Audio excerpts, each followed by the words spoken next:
はい、皆さんこんにちは、ゆかです。あれこれラジオ始まりました。今、私は石川県金沢市に来ています。今、私が座っているのは金沢市のとある公園のベンチです。なぜ私が金沢に来ているのかというと、毎年2、3回日本で開催している遊学クラスのためです。遊学クラスでは日本語を勉強した後、みんなと一緒に街へ出て実際に日本語を使います。そのような特別なクラスが今回は金沢で開催されるので、私はね、昨日から金沢へ来ています。こちらはね、東京とか大阪に比べると、やはり気温が低いので、もうね、紅葉が始まっています。今私のこの後ろを見てもわかると思うんですが、木々が黄色やオレンジや赤に色づいて本当に綺麗です。もっと山の方だったらね、さらに色づいていると思います。もう少ししたらね、東京や大阪でも見られるんじゃないかなと思ってとても楽しみにしています。今日のあれこれラジオは前回のコメント欄にいただいた質問に答えようと思います。ビビアン・チャオさんから質問をいただきました。ありがとうございます。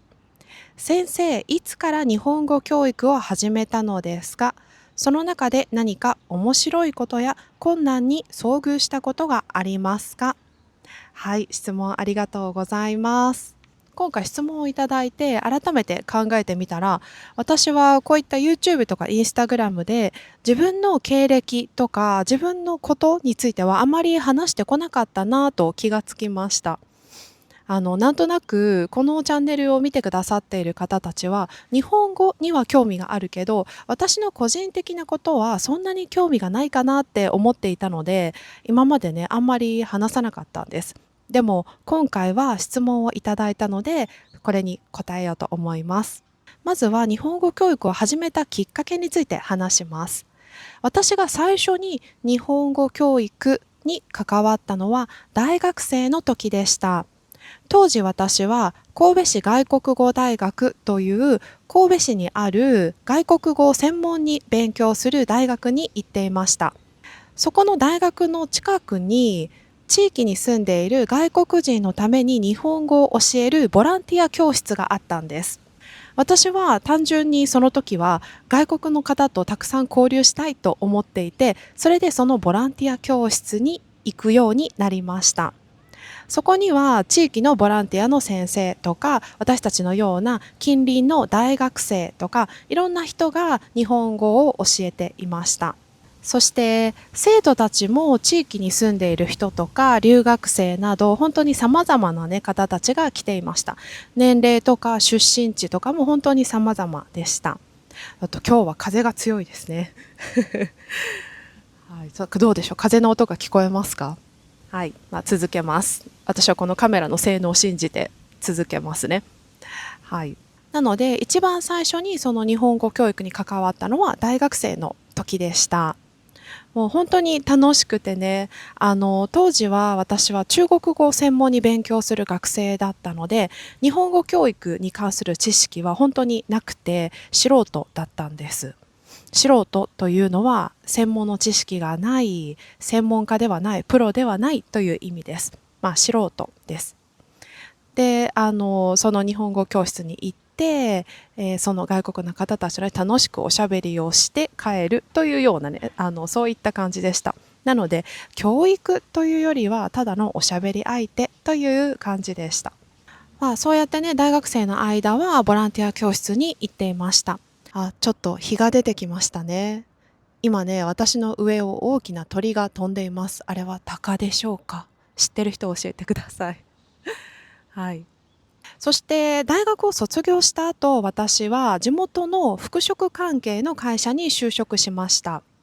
服飾というのは洋服とかファッション関連のことです。そのような専門の会社に就職しました。そこで大学時代に勉強していた中国語を使う機会があると思ったので、そこに就職して、そして2年間働きました。残念ながらその会社の働き方とか価値観とかが私に合わなかったので、短かったですけどね、2年間で辞めました。そして会社を辞めた後、私はじゃあ次にどうしようかと考える時間ができました。その時にふと思い出したのが大学時代に楽しかったボランティア教室の思い出です。日本語を通じてたくさんの人と交流ができるし、そして相手の成長が目の前で見られる、その場で感じられるというのがとても嬉しくて、とても楽しかったんです。それでそれを仕事にできたらいいなと思って、その日本語教師になるための準備をしようと決めました。当時、日本語教師の資格としては2種類ありました。一つは420時間の講座の修了証をもらうこと。学校に通って授業を受けて、模擬授業などをやって、最後にそこを卒業するともらえる修了証があります。それが一つ。そしてもう一種類は、日本語の教育に関する専門の試験を受けて、その試験に合格すること。当時はね、その2種類の資格がありました。そして私はそういった資格を取るために、日本語教育について教えてくれる専門の学校を探し始めました。いろいろ資料をね、集めたりとか、ネットで見たりとかしてね、調べていたんです。そして、それと同時に、失業保険の申請に行きました。日本では仕事を辞めた人がすぐに就職しない場合、失業保険といったお金をもらうことができます。で、そのお金をもらうために申請が必要で、その申請のために私は役所へ行きました。そしてその申請をね、済ませた後、その役所の担当の方が、仕事を休んでいる間に何か技術を身につけたり知識を深めたりしたいならこういう講座がありますよと言って、講座のね一覧を見せてくれたんです。そしたらなんとその中に日本語教育に関する講座もあったんです。びっくり。はい。それで私はもうその場ですぐにね、その役所で申し込みました。はい。そしてそうやって、学校へ通い始め、毎日ね、そのクラスメートと一緒に日本語教育に関する知識を深めたり、模擬授業をしたりして、で、最後には、日本語教育に関する資格をもらいました。はい。そうやって私は日本語教師になる準備ができました。で、その後は本当にありがたいことにすぐに仕事が決まりました。私はずっと中国で働いてみたいと思っていて、そのような仕事を探していたんです。で、運よく中国にある日系企業の中で働く日本語教師の仕事が見つかりました。その会社は IT 企業で、社員は全員中国の方なんですが、お客さんが日本人で、そのお客さんと話すときに日本語が必要ということで、社内に日本語教師がいるという、そういう会社でした。で、その私は社内の日本語教師としてそこで働き始めました。そうやって中国でね過ごして、で最終的には結婚するためにまた日本へ戻ってきました。実はその中国でね今の私の夫となる人と出会うんですが、その話はまた別の機会にしようと思います。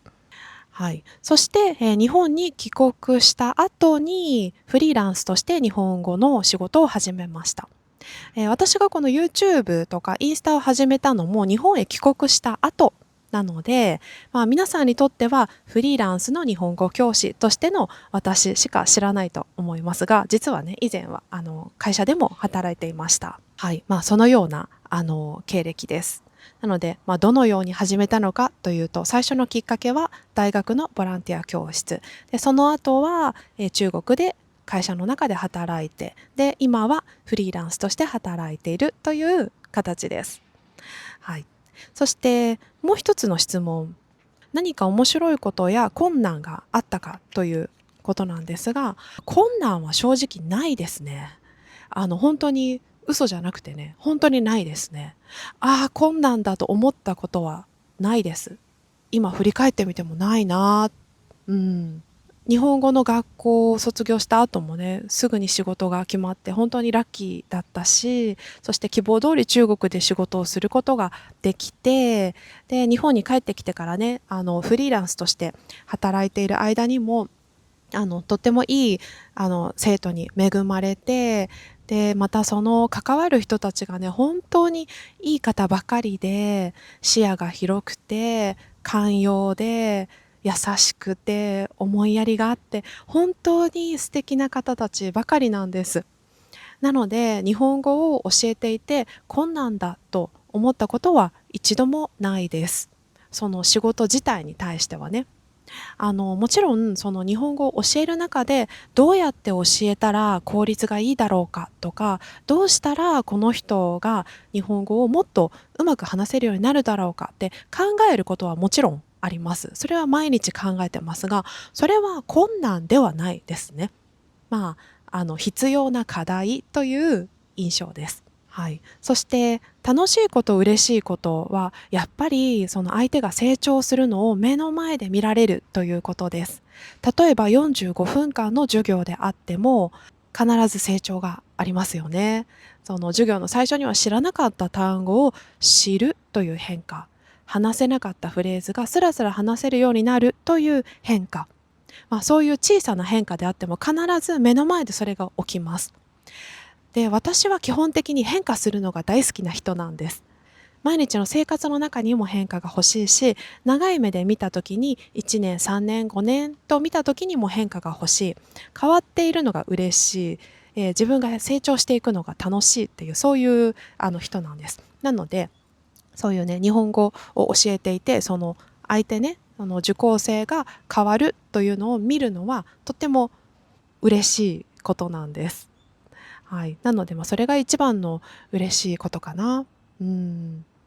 あとは、なんだろう、そうやって特にね、趣味とかで語学を勉強しているというのは、本当に探求心があって、そして視野が広くて、そういった方たちと話をするというのは、私にとってもとてもいい影響があります。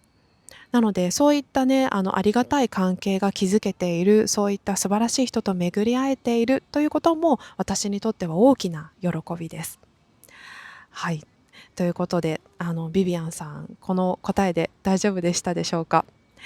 またね、こういったあれこれラジオなどで、もし質問があれば、ぜひね、コメント欄のところに書いて教えてください。また今後もね、こうやって動画を撮って答えたいと思います。はい、それでは本日のあれこれラジオはここで終わります。また次の回でお会いしましょう。バイバイ。